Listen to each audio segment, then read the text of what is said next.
ආයිබෝවන් කොහොමද ඉතින් ඔයාලට ඔන්න අදත් මම අරගෙන ආවා ලස්සන වීඩියෝ එකක්. මේ තියෙන්නේ මගේ ගෙවත්තේ පුංචි පැල ටික. ඉතින් ගෙවත්ත කිව්වට අපේ ලොකු ඉඩ ප්‍රමාණයක් නැහැ. ගේ වත්ත ඇතුලේ තියෙන ඉඩ ප්‍රමාණෙයි එළියේ තාප්පෙ දිගේ ඉඳලා ඒ තියෙන ඉඩ ප්‍රමාණෙයි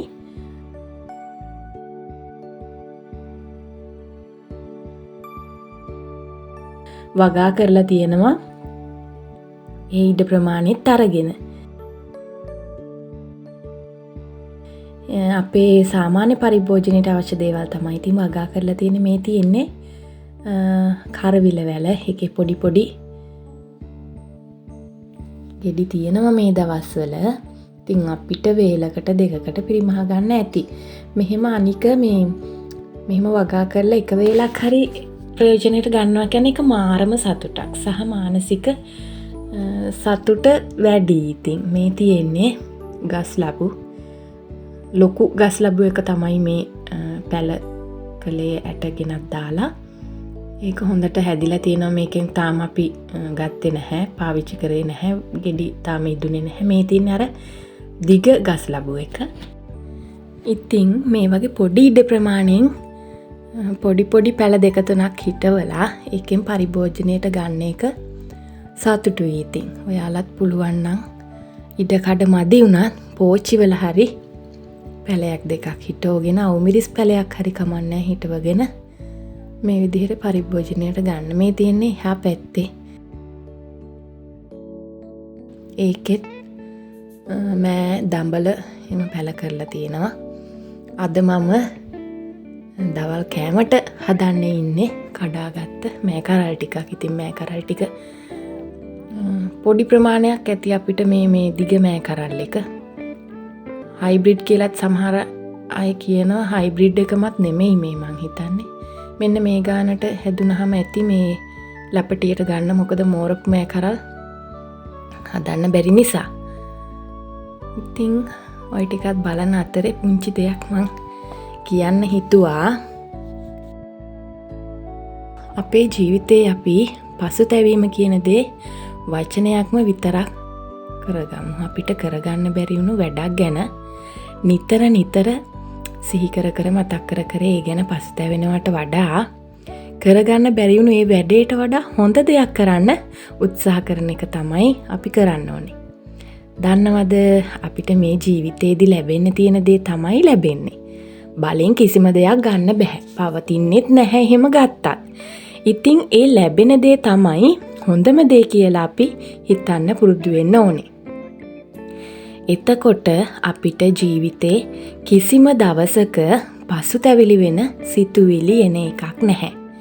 ඔයාලා දන්නවද මම A-level කරලා කැම්පස් යන පාස් වෙලා කැලණි කැම්පස් එකට ගියේ 2011 අවුරුද්දේ. ඒ තමයි මගේ පළවෙනි අවුරුද්ද. අපි මාස 3ක් ඔරියන්ටේෂන් පීරියඩ් එක ඉවර කරලා පළවෙනි අවුරුද්දේ විෂයන් තෝරගන්න අවස්ථාව එනවා. ඉතින් මම මගේ ආසම විෂය ඔයාලා හැමෝම දන්නවා නැටුම් එක සිංහල සහ සමාජ විද්‍යාව විෂයන් තමයි තෝරගත්තේ. ওই විෂයන් තුන අවුරුද්දක් කරන්න ඕනේ අපි පළවෙනි අවුරුද්දේ. ඉතින් එක්සෑම් එකක් ගොඩ දාගත්තා ওই විෂයන් තුන කරලා. අනිත් කැම්පස් වගේ නම් නෙමෙයි. මෙහෙ නැටුම් විශේෂවේදී උපාධිය කරන්න නම් තියරි වලට අනිවාර්යෙන්ම අවමය 100ක්වත් තියෙන්න ඕනේ. 100කට වඩා ඉහළ සාමර්ථ්‍යයක් සහ ප්‍රැක්ටිකල් ටික හොඳටම තියෙන්න ඕනේ. හොඳටම කියන්නේ ප්‍රැක්ටිකල් ටිකත් 100කට වඩා වැඩි සාමර්ථ්‍යයක් තියෙන්න ඕනේ. ඉතින් ආයි ප්‍රැක්ටිකල් එකක් බලලා තමයි විශේෂවේදී උපාධිය කරන්නත් තෝරගන්නේ.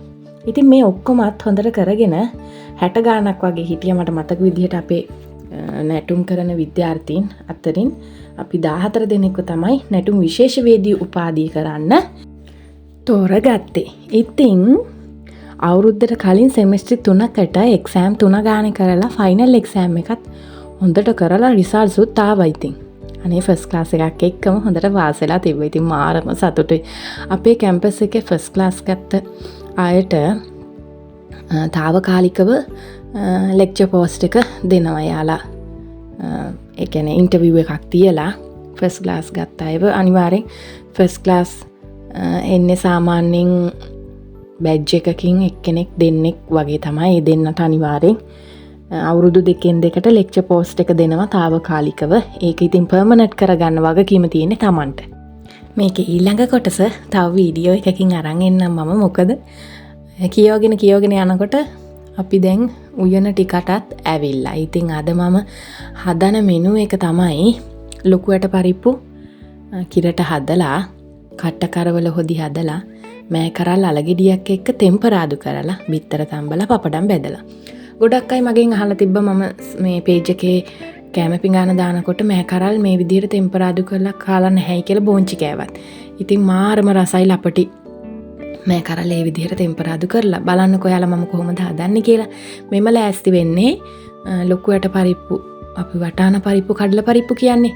අන්න ඒ ටික කිරියක උතුරනකොට මම ප්‍රෙෂර් කුකර් එකේ තඹ ගත්තේ. මොකද සමහර ලොකුවට පරිප්පු තියෙනවා කඩල පරිප්පු තියෙනවා තැම්බෙන්නේ නැහැ. මේ ඉතින් අද ඒක නම් මට උනේ අද මේ පරිප්පු එක හොඳටම තැම්බෙනවා.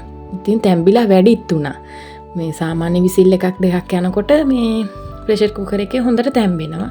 ඉතින් අද විසිල් එක යනකොට මේ ටික හොඳටම බෙරි වෙලා තිබුණා. ඉතින් තෝරන්න බැහැනේ අපිට උයන්න කලින් කොහොමද කියලා මේ පරිප්පු වර්ගය කොහොමද කියලා. ඉතින් මේ පාර හම්බෙච්ච මේ කඩල පරිප්පු එක හොඳටම හොඳයි. ඉතින් ඔන්න ඔය විදිහට මේ කිරි ටික මිටි කිරි ටික උතුරවගෙන එනකොට තැම්බිච්ච පරිප්පු ටික දාලා අවශ්‍ය ප්‍රමාණයට හොදි හිටින්න හරි තන්ති හින්දලා හරි ගන්න පුළුවන්. ඒක හදලා ඉවුණාට පස්සේ මේ මම ලෑස්ති වෙන්නේ කට්ට කරවල හොදි එක හදා ගන්න. සාමාන්‍යයෙන් කරවල හොදි එක නම් හදනකොට හොඳට හැඳි ගගා හදන්න ඕනේ. උතුරනකොට කැටි ගැහෙන්න දෙන්න බෑ. එතකොට තමයි අර කරවල හොදි එකක හොඳට අර තෙල් තට්ටුව පෑදිලා රස පාටට හදා ගන්න පුළුවන් වෙන්නේ. ඉතින් මම අද මේකට එකතු කරගත්තා ගොරක වෙනුවට තක්කලි ගෙඩියක්. හාල් මැස්සෝ හදනකොට නම් තක්කලි දාන්න හොඳ නැහැයි කියලා කියනවා. ඉතින් ඒ මං ඉස්සරින්දම්ම හාල් මැස්සෝ හදනකොට තක්කලි අනිවාර්යෙන් දානවා. මොකද ඇත්තටම රසයි එහෙම. ඉතින් දැන් ඉඳලා දාන්නේ නැහැ. මොකද ගොඩක් අය කියනවා වෛද්‍යවරු පවා කියලා තියෙනවා මුත්‍රාගල් හැදෙන ප්‍රවණතාවය වැඩි කියලා. අර කැල්සියම් එක්කයි ඇඹුල් අර තක්කලි වල තියෙන දේවල් එකතු වුනහම. ඉතින් මේ විදිහට හොඳට කලවම් කර කරවල ටික හොඳට තැම්බෙනකම් මෙන්න මේ පාටට එනකම් තෙල් පෑදෙනකම් හදා ගන්න තමයි තියෙන්නේ. ඉතින් මේකත් හොදි එක බාගෙන ඊට පස්සේ මම ලෑස්ති වෙන්නේ ඔන්න මගේ ගෙවත්තෙන් කඩාගත්ත ලපටි මෑ කරල් ටික තෙම්පරාදු කරන්න. ඔයාලට කියන්න බැරි වුණානේ. දැන් මං ගෙවත්ත පෙන්නුවට වගා කරපු දේවල් පෙන්නුවට ඒ වගා කරන්නේ මගේ හස්බන්ඩ්ගේ තාත්තා. එයා තමයි මේ යට බුද්ධමත් ගුණයක් තියෙන්නේ. දවසක් කතුරු මුරුංගමේ ගහ කපලා ඒකේ ඉති දෙකක් ගිහින් මේ නිකන් ඉස්සරහා මේ ඉඩමේ ඇනලා තිබ්බා නිකන් පොළොවට. ඒ දෙකත් හොඳට හැදිලා දැන් ගස් දෙකක් විදිහට පැලවිලා තියෙනවා. ඒකේ සමහර අයගේ තියෙන අත්ගුණේ ඉතින් මෙන්න මේ විදිහට ඉස්සෙල්ලාම තෙල් ටිකක් ලිපේ තියලා වාජනයට දාලා ඒ ටික රත් වෙනකොට හීනියට කපාගත්ත අල ගෙඩිය දා ගන්නවා. අල ටික දා ගන්නවා. ඊපස්සේ මේ ටික හොඳට තෙලෙන් බැදෙන්න ඕනේ. හොඳට තෙලෙන් තැම්බෙන්න ඕනේ. ඊට පස්සේ මම කහ චුට්ටකුත් එකතු කරගත්ත ලස්සන පාටක් වෙන්න.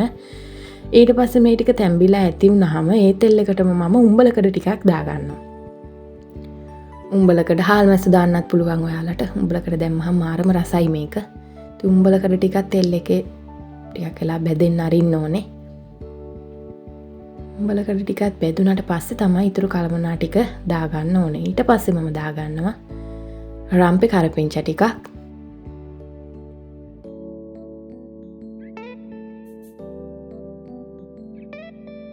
කපාගත්ත රටලූණු ටිකක්.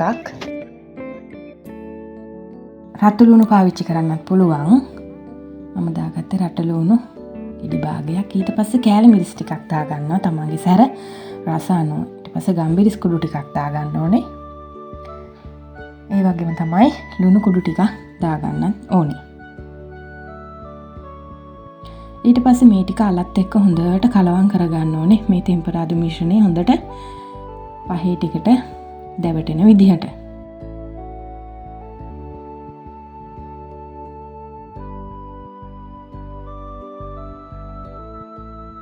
ඔන්න ඔය විදිහට හොඳට ටෙම්පරාදු කරගත්තට පස්සේ අපි කඩලා පැත්තකින් තියාගත්ත ලපටි මේ කරල් ටික මේකට දාගෙන කලවම් කරගන්න ඕනේ.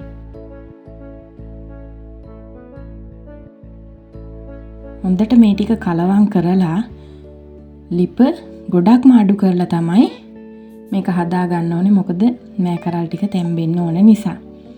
පාට වෙනස් කරගන්නත් එපා. මොකද සාමාන්‍යයෙන් ලපටි මේ කරල් ගුණ හොඳට තැම්බිලා නෙමෙයි. අනික ලස්සනත් මෙන්න මේ ගානට තියෙනකොට ඊට පස්සේ මම සීනි පොඩ්ඩක් එකතු කරගන්නවා. මේ පාට මේ විදිහටම තියාගන්න ඕන නිසා. ඒකෙන් අමුතුම රසයක් එනවා අපේ මේ කරල් ටෙම්පරාදුවට. සීනි ටිකක් දාගෙන හොඳට මේ ටික කලවම් කරගන්න.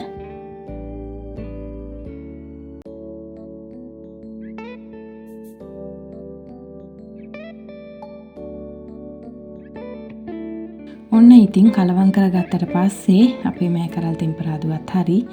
ඊට පස්සේ මම ලෑස්ති වෙන්නේ මේ පපඩම් දෙකක් බෙද ගන්න. මම මේ තෙල් චූට්ටක් පාවිච්චි කරන්නේ මොකද ගොඩක් වෙලාවට මම මේ පාවිච්චි කරන තෙල් ආයි පාවිච්චි කරන්නේ නැහැ.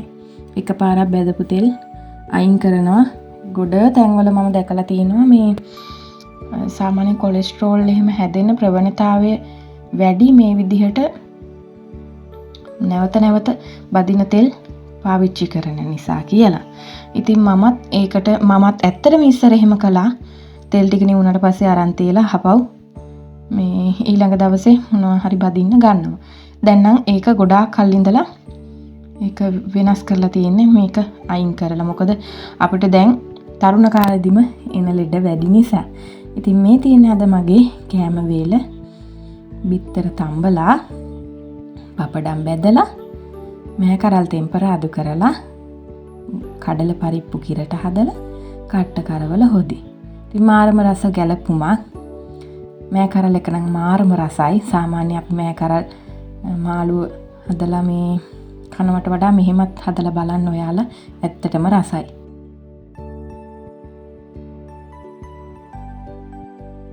ඉතින් ඔය තියෙන්නේ අද මගේ දවල් කෑම මෙනු එක. අද වීඩියෝ එකත් එක්ක එකතු වෙලා හිටියට ඔයාලට ගොඩාක් ස්තුතියි වගේම ඊළඟ වීඩියෝ එකකින් හමු වෙනකන් ඔයාලට සුබම සුබ දවසක් වේවා.